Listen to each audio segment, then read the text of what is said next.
Жақсысыңдар қыздарым, жақсысыңдар. Еліміз аман, жұртымыз тыныш, Құдайға шүкір.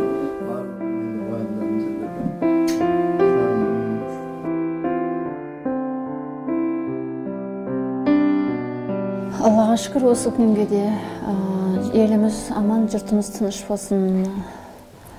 Бала шағамыз аман, төрт көзіміз түгел болып жүре берейік.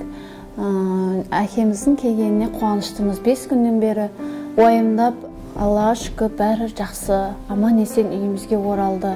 Әкемізді мақтан етеміз. Қыздарымыз әкеміз папасына қарап еліктегенді жақсы көреді.